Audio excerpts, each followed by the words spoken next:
اللہ نے اپنی مرضی سے اور بنایا، اللہ نے اپنی مرضی سے بنایا، اپنے کمال سے بنایا، اپنے علم سے بنایا، لیکن جو تعبیر دی نا حسان نے کمال کر حد ہو. تو میرے بھائیو اس کے سانچے میں آؤ نا. میں یوں کہتا ہوں ایسے نظر آؤ جیسے پولیس والا، اس کو دیکھ کے پتہ چلتا ہے پولیس مین کھڑا ہے، جیسے فوج والا اس کو دیکھ کے پتہ چلتا ہے فوجی کھڑا ہے. ایسے نبی کی غلامی میں آؤ کہ آپ کو دیکھتے ہی پتہ چلے وہ محمدی کھڑا ہے، وہ محمدی عورت کھڑی ہوئی ہے، وہ محمدی عورت کھڑی ہوئی ہے. اس کا تو کوئی جسم کا حصہ نظر نہیں آ رہا، یہ محمدی عورت ہوگی، یہ بازار کی عورت نہیں ہو سکتی. یہ صفات، یہ وہ نبی کامل اکمل ہے جس کی زندگی کو لے کر ہم دنیا میں پھرنے کی دعوت دے رہے ہیں. اس کے اخلاق کے ساتھ پھرو، اس کی عبادات کے ساتھ پھرو، مسجدوں کو نمازوں سے بھر دو. آج اللہ ناراض ہو چکا ہے، دیکھتے نہیں ہو باطل کٹھا ہو چکا ہے. کوئی علاج نہیں سوائے سجدے میں سر رکھنے کے. کوئی گجرا والا میں بے نمازی نہ رہے، کوئی ماں باپ کا نافرمان نہ رہے، کوئی عورت بے پردہ نہ رہے. ماں کی دعائیں لے لو، باپ کی دعائیں لے لو، پڑوسیوں کی دعائیں لے لو. معاف کرنا سیکھو، درگزر کرنا سیکھو. میرے بھائیو میں آپ کو عزتوں تک جانے کا راستہ بتا رہا ہوں. اللہ کے نبی نے فرمایا جو معاف کرے گا اللہ اس کی عزت بڑھا دے گا، جو معاف کرے گا اللہ اس کی عزت بڑھا دے گا. یہ وہ راستہ ہے، یہ وہ راستہ ہے جس سے عزتیں ملیں گی. خود اپنے نبی کی معافیاں سن لو. چچا کے قاتل کو معاف کر دیا. میں حیران ہوتا ہوں کہ آپ نے کتنا بڑا ظرف لیا. حضرت ام سلمہ سے آپ نے فرمایا دروازے پہ پہرا دو، ایک فرشتہ آ رہا ہے جو آج سے پہلے کبھی نہیں آیا. تو انہوں نے دروازے پہ ان کو دروازے پہ کھڑا کر دیا، پھر اندر بیٹھ گئے. تھوڑی دیر ہوئی تو حضرت حسین آئے کہیں سے کھیلتے ہوئے. انہوں نے دیکھا کہ اللہ کے نبی اندر ہیں تو انہوں نے اندر جانا چاہا. حضرت ام سلمہ نے روکا، دیکھا وہ ہاتھ چھڑا کے اندر بھاگ گئے، اندر چلے. تو تھوڑی دیر بعد اندر سے رونے کی آواز آئی.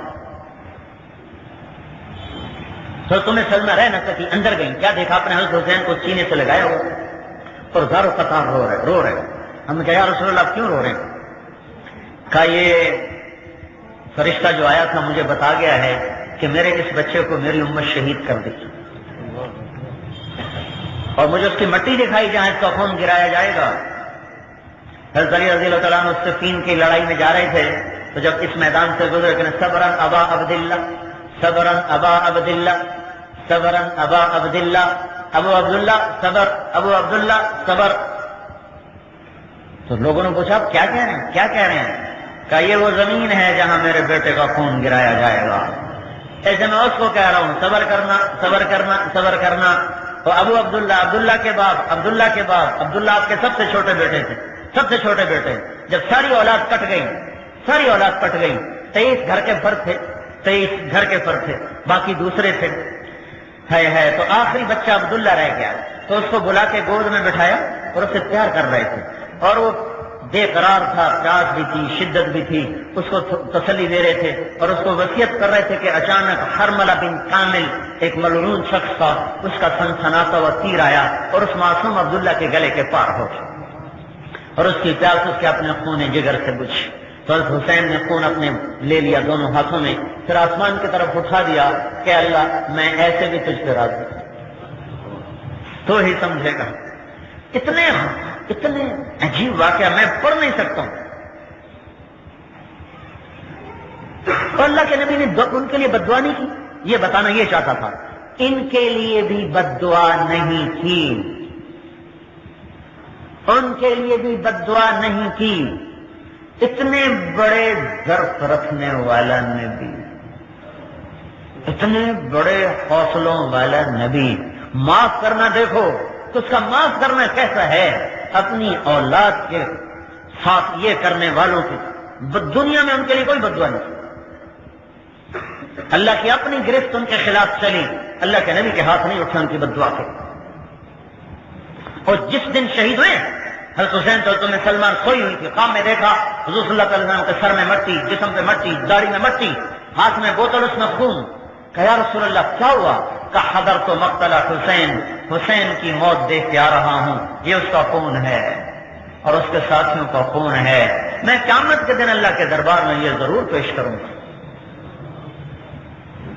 لیکن ان کے لیے دنیا میں بد دعا کے لیے ہاتھ نہیں اٹھایا. اس نبی کے ماننے والے سگے بھائی آپس میں بولتے نہیں. تو کیوں نہیں بولتے ہو؟ کہ میرا دکان کا جھگڑا ہے, میرا پیسے کا جھگڑا ہے, رشتے کا جھگڑا ہے, اور نہیں صرف باتوں کا جھگڑا. مجھے یہ کہا تھا, مجھے یہ کہا تھا. اللہ کے واسطے معاف کرنا سیکھو. اللہ کے واسطے جو اپنی اولاد کے قاتلوں کو معاف کر دے, ہم اس کے امتی ہیں. جو چچا کے قاتل حمزہ, جن کے موت پر, شہادت پر آپ اتنا روئے کہ آپ کی ہچکی لگ گئی, ہچکی, اور آپ نے زندگی بھر کسی کا ایسا جنازہ نہیں پڑھا ہے جیسے حمزہ کا 70 دفعہ جنازہ پڑھا ہے.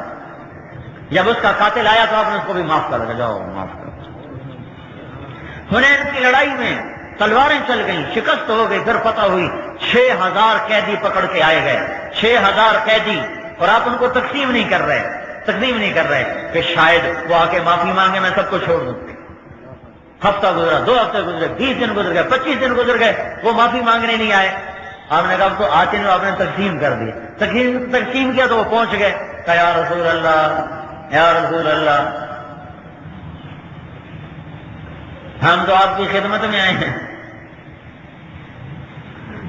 آپ تو یہ بنو سعد جو تھے نا, یہ بھی حوازن کے ساتھ تھے. صاحب تو ہم تو آپ کے ساتھ رشتہ رکھتے ہیں, حلیمہ والا. آپ نے کہا میں تو تمہارے انتظار میں 25 دن بیٹھا رہا کہ تم آؤ, میں معاف کر دوں. آپ نے تقسیم کر چکا ہوں, اب میں تمہارے لیے ہیلا کرتا ہوں. سبحان اللہ, ہیلا ہو رہا ہے. کس کے لیے؟ دشمن کے لیے. دشمن کے لیے ہیلا ہو رہا ہے کہ تم صبح آنا فجر کی نماز میں کھڑے ہو کر معافی مانگنا. تو فجر کی نماز پڑھا کے بیٹھے تو وہ کھڑے ہو گئے, یا رسول اللہ ہمیں معاف کیا جائے. تو آپ بولے, ہاں بھائی ایک چیز لے لو, میں پیسہ بھی تقسیم کر چکا ہوں, کیونکہ اس میں 40,000 اونٹ, 24,000 اونٹ, 40,000 بکریاں اور 1,40,000 اوقیہ چاندی, یہ مال غنیمت میں آئی تھی, وہ تقسیم کر دیا آپ نے. اب ایک لے لو, غلام اپنے قیدی لے لو یا پیسے لے لو. وہ کہنے لگے ہم پیسے نہیں لیتے, ہم اپنے قیدی لیتے ہیں. آپ نے کہا اچھا بھائی, میرے قیدی, میرے خاندان کے جو قیدی ہیں وہ سب تمہیں واپس کرتا ہوں, باقی بھائی سوچ لیں. زبان اب آپ کوئی سوچے گا تو باقی بھائی سوچ لیں کہ میرے قیدی اور میری آل کے قیدی سب تمہیں ہدیہ. باقی بھائی سوچ لیں, دشمن کے لیے تدبیر کی جا رہی ہے. ہاں, ہم سگے بھائیوں کو گرانے کے چکر میں, خون کے رشتوں کو توڑنے کے چکر میں, وہ دشمنوں کو نوازنے کے چکر میں.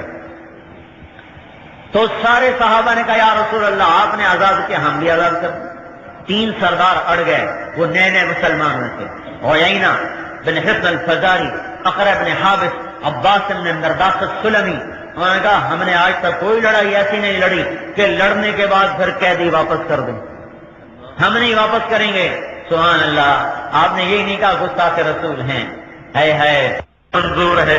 بعد میں یہی لوگ جو آج اتنے کر رہے تھے, یہی لوگ جب اللہ تعالیٰ نے ان کے ایمان کو پکا کیا تو پھر انہوں نے قادسیہ کی جنگ میں وہ جوہر دکھائے کہ بہادری بھی آفرین پکار اٹھی تھی. یہ وہ لوگ بعد میں بنے. تو آپ نے کہا بھائی 6 اونٹ تھی, قیدی کا جی منظور ہے. ہم کہا ان کو 6 اونٹ دے دو, قیدی دے دو. 6,000 قیدی چھڑوا, جو ان کے پاس تھے وہ چھڑوا لیے, جو اوروں کے پاس تھے وہ آزاد ہو گئے. 6,000 قیدیوں کو آزاد کر دینا بھی بہت بڑی بات تھی. آپ نے کہا اب سب کو میری طرف سے ایک جوڑا تحفہ دیا جائے. جب اتنا کچھ کر دیا, انہوں نے کہا بس ہمیں اپنی غلامی میں لے لیا جائے. ہم نے کہا لا الہ الا اللہ محمد الرسول اللہ, سارا قبیلہ مسلمان ہو گیا. میرے بھائیوں, حضرت محمد صلی اللہ تبارک و تعالی علیہ وسلم کی مبارک زندگی, مبارک اخلاق, ان کو لے کر دنیا میں پھرو اور اس کو لے کر پھیلاؤ. یہ وہ مبارک زندگی ہے, جب زندہ ہوگی تو اسلام بھی زندہ ہوگا. یہ مٹ گئے تو سب کچھ مٹ گیا. یہ تقریروں کا مسئلہ نہیں ہے, یہ تو کندھے پہ بستر اٹھانے کا مسئلہ ہے, یہ گھر چھوڑنے کا مسئلہ ہے, در در پھرنے کا مسئلہ ہے. پھرو گے اللہ تعالیٰ دنیا اور آخرت کی عزتیں تمہیں عطا فرمائے گا. اور یہ کوئی تبلیغ پر احسان نہیں, اللہ کے پیغام کو دنیا میں پہنچانا ہمارے ذمے ہے. ہم نے اللہ کے نبی کو آخری نبی مانا ہے, اس کے طفیل ہمیں دنیا میں اس کا پیغام پہنچانا ذمہ لگا ہے. اب بولو کون اس کے لیے تیار؟ کہ بھائی جتنے بھی آپ جہاں سے آئے ہیں نماز نہ چھوڑیں, یہ آخری درجہ ہے, نماز نہ چھوڑیں. اس کے لیے تو ارادہ کرتے ہیں نا. اللہ کو منانے کا بہت خوبصورت عمل ہے۔